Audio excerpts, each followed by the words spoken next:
அத்தியாயம் 9. கபிலர் எவ்வியூருக்கு வருவதற்கு 3 மாதங்களுக்கு முன்னர் நடந்த நிகழ்வு இது. சித்தாற்றின் வடபுலத்தைச் சேர்ந்த பாணர் கூட்டம் ஒன்று எவ்வியூருக்கு வந்திருந்தது. அவர்கள் வேட்டை சமூக பின்புலத்தில் இருந்து பாணர்களாக மாறியவர்கள். யாழ் தெய்வமான மதங்கனையும் மதங்கியையும் வணங்குபவர்கள். இந்த குழு தலைவன் மதங்கன் என்றும் தலைவி மதங்கி என்றும் அழைக்கப்படுவர். தாங்களே வேட்டையாடி அந்த விலங்கிலிருந்து யாழுக்கு நரம்பு எடுத்து கட்டுவர். அந்த விலங்கின் தோல் கொண்டு பறை செய்வர். இவர்களின் கூத்து நள்ளிரவுக்கு பிறகுதான் தொடங்கும். அரிசியின் அளவு பருமன் கொண்ட யாழ் நரம்புகள் மீட்டப்பட்டு பறை ஒலிக்கத் தொடங்கும் போது வேட்டை விலங்கின் சீற்றம் ஆரம்பமாகும். சிறு பறையின் ஒலியால் தொடங்கும் கூத்து நேரம் ஆக ஆக சீற்றம் கொண்டு காட்டை மிரட்டும். குகை விலங்கு வெளியில் வந்து எட்டி பார்க்கும். அதன் கண்களுக்குள் இருக்கும் நீல ஒளி இருளுக்குள் ஊர்ந்து இறங்கும். இந்த குழுவினரின் அடையாளமே தோல் கருவியான தடாரிதான். தடாரிகளை துணியால் கட்டி கூடையில் வைத்து காவடியைப் போல இருபுறமும் தூக்கி வருவார்கள். பயணத்தின் போது அவற்றை கீழே இறக்கி மண்ணில் வைக்க மாட்டார்கள். தடாரி மண்ணை தொட்டால் அங்கு கூத்து நிகழ்த்திவிட்டுத்தான் அவற்றை தூக்க வேண்டும். எனவே கூத்து நடக்கும் இடத்தில் மட்டுமே அதை கீழே இறக்குவார்கள். மற்ற நேரங்களிலெல்லாம் காவடியைப் போல தோளிலும் கைக்குழந்தையைப் போல இடுப்பிலும் சுமந்தபடியே இருப்பர். தங்களின் முன்னோர்கள் வேட்டையாடிய யானையின் காலடியின் அளவு கொண்டே தடாரியை வடிவமைப்பர்.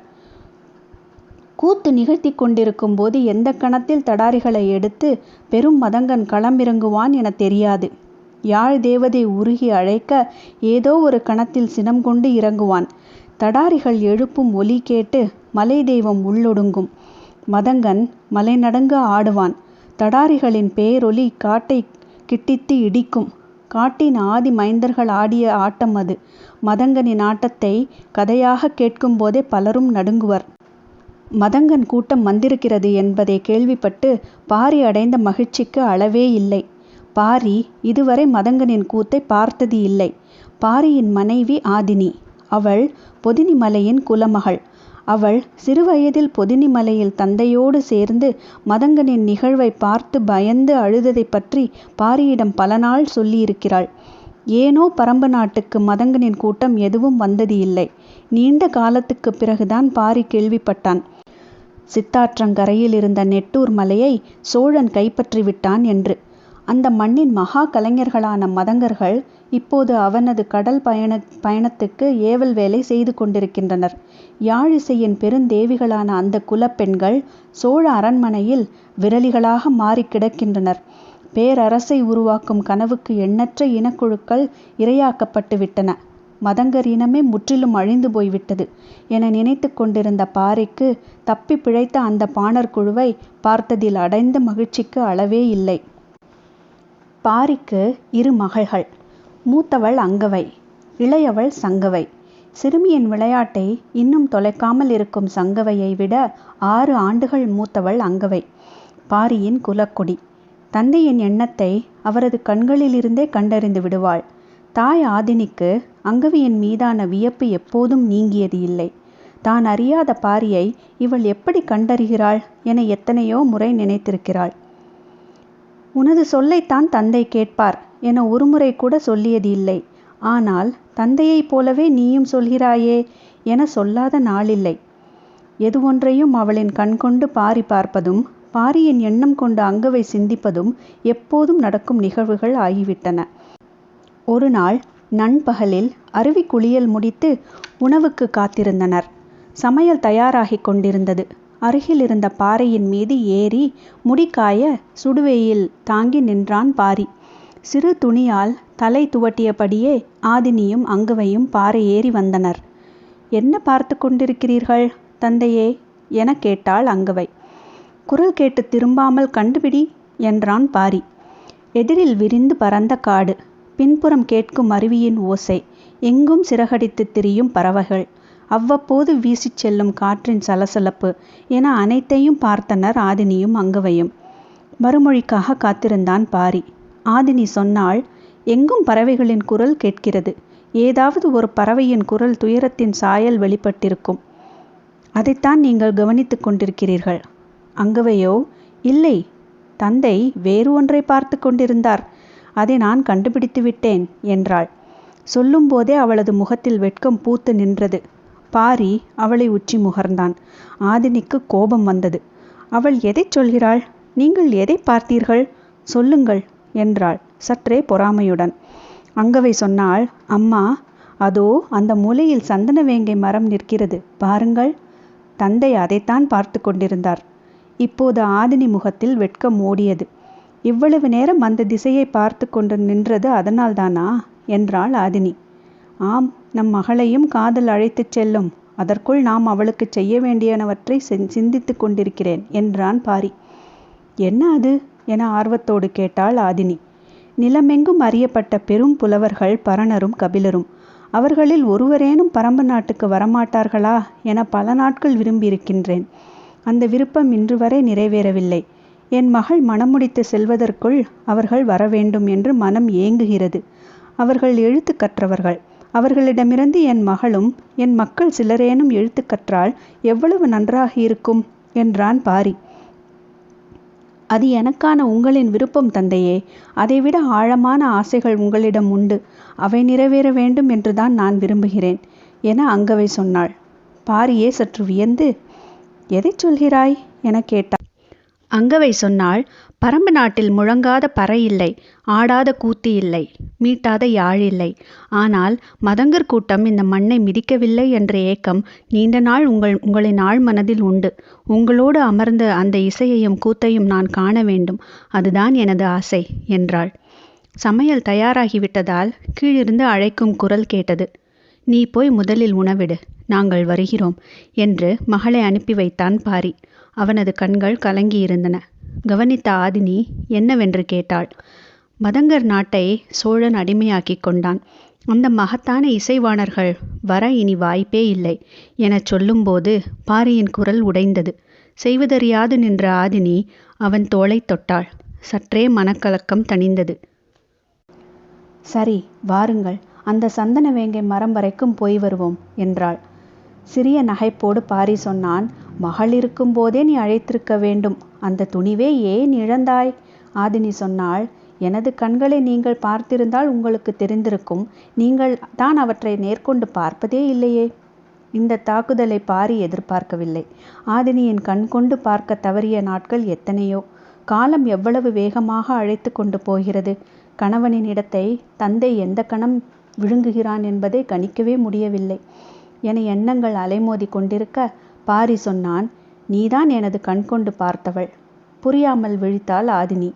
உண்மையில் நான் பச்சை புறா ஒன்றின் மாறுபட்ட குரல் ஒலியைத்தான் கேட்டுக்கொண்டிருந்தேன். அங்கவை காதல் பருவத்தில் நிற்கிறாள். அவளின் கண்கள் வழியே அவள் பார்க்க தொடங்கிவிட்டாள். அவளின் கண்களுக்கு சந்தன வேங்கைதானே முதலில் படும். அதைத்தான் தந்தை பார்த்திருப்பார் என நம்பிச் சொன்னாள் என்றான். நீங்கள் ஏன் அதை ஒப்புக்கொண்டீர்கள் என கேட்டாள். மெல்லிய சிரிப்போடு பாரி சொன்னான், குழந்தைகளிடம் விட்டு கொடுக்கும் போதும் தோற்கும் போதும் தான் ஒரு ஆண் தாய்மையை அனுபவிக்கின்றான். இதை ஆதினி எதிர்பார்க்கவில்லை. சற்றே கலங்கிய அவள் பாரியின் நெஞ்சில் சாய்ந்து சுடுவையில் மறைய இதழ் பதித்தாள். நள்ளிரவு சிறு நிலவு காடெங்கும் சாம்பல் தூவி கொண்டிருந்தது. ஊர் மன்றலில் பந்தங்கள் ஏற்றப்பட்டு எவ்வியூர் முழுக்க திரண்டிருந்தது. செய்தி கேள்விப்பட்டு பலரும் இரவோடு இரவாக வந்து கொண்டிருந்தனர். மதங்கி யாழ் மீட்டத் தொடங்கியதிலிருந்து பார்வையாளர்கள் இமை சிமிட்டுவது கொஞ்சம் கொஞ்சமாக குறைந்து கொண்டிருந்தது. இசைக்கருவிகள் ஒவ்வொன்றாக இணைந்தன. சிறு பறையும் அரிப்பறையும் முழங்கும் போது இருள் நடுக்கம் கொள்ள தொடங்கியது. சலங்கை அணிந்த பெண்கள் இருவர் நெடுநிழல் நகர வெறிகொண்டு ஆடினர். பாரியின் இடது பக்கம் அங்கவை அமர்ந்திருந்தாள். வலது பக்கம் அமர்ந்திருந்த ஆதினியின் அருகில் சங்கவை இருந்தாள். தேக்கன், முடியன் உள்ளிட்ட பலரும் மரப்பலகை ஒன்றின் மேல் அமர்ந்திருந்தனர். அவர்களுக்கு நேர் எதிரில் பாட்டாப்பிரை என சொல்லப்படும் பாட்டன்மார்களுக்கான மேடை இருந்தது. எவ்வியூரின் மிக மூத்தவரான வாரிக்கையன் அங்குதான் அமர்ந்திருந்தார். அவரை சுற்றி முதியவர்கள் பலரும் அமர்ந்திருந்தனர். கூத்தின் பாங்கில் துயரத்தின் நெடுங்குரல் மேலே எழும்பியது.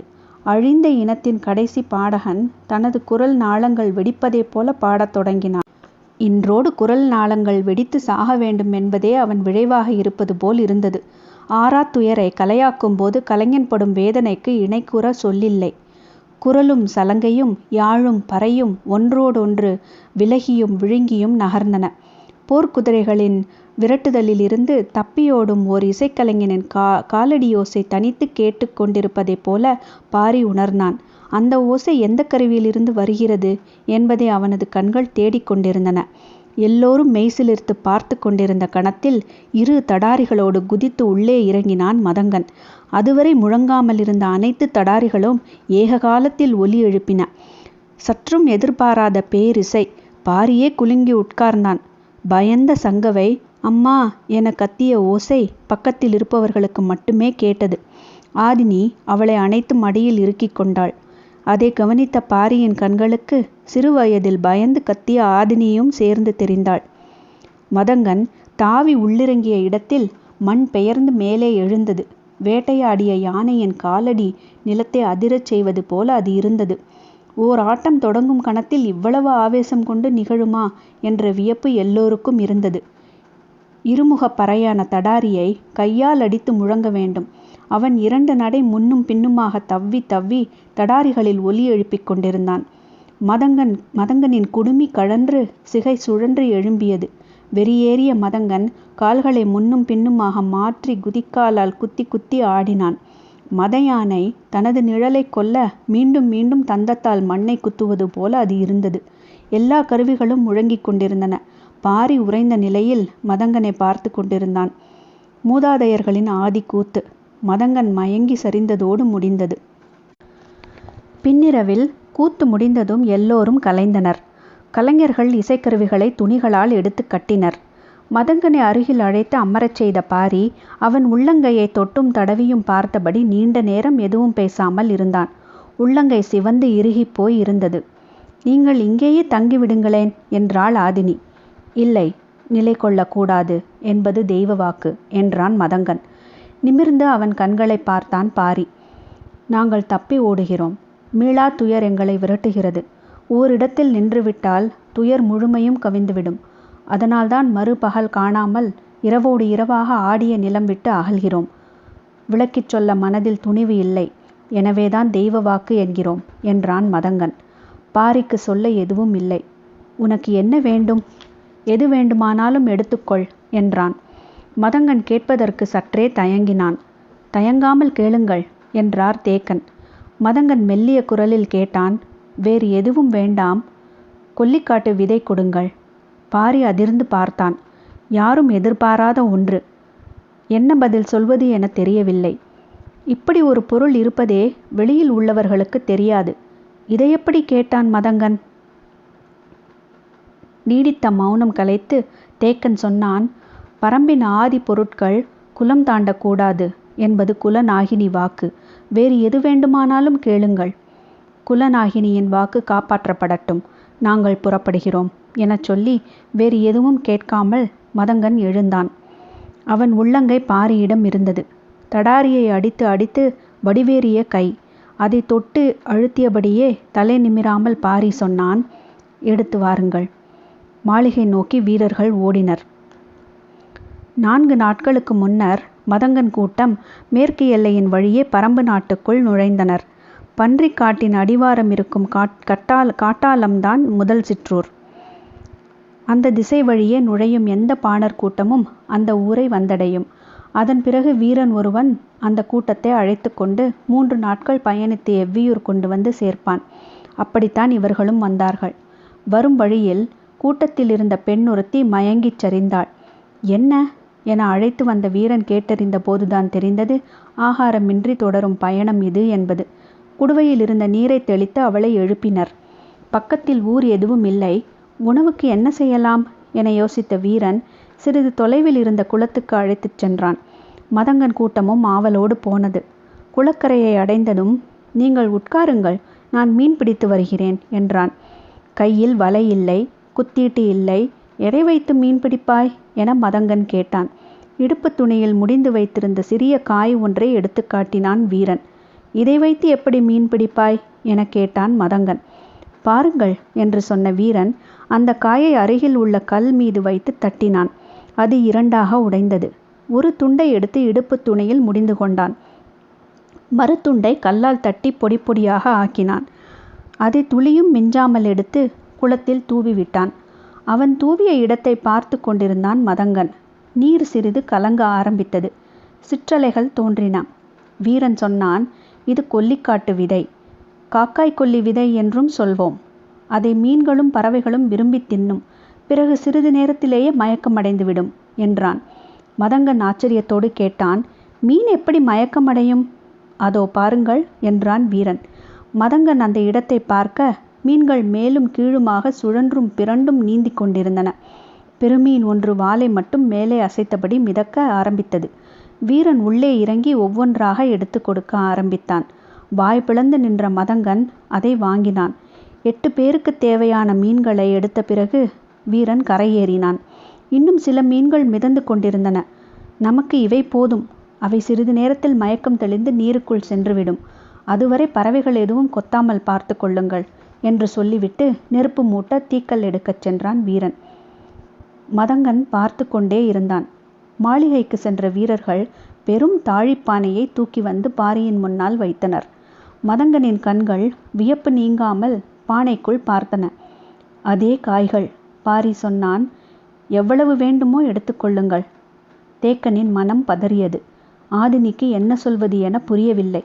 குல வழக்கங்களை மீறும் இடங்களுக்கு சாட்சியாக நிற்பவர் யாராக இருந்தாலும் உள்நடுக்கம் கொள்வர். எல்லோருக்குள்ளும் ஒருவித அச்சம் உண்டானது. இறுக்கமான அந்த சூழலில் மதங்கனின் 2 கைகளும் தாழிக்குள் இருந்து கொல்லிக்காட்டு விதையை கை நிறைய அள்ளின.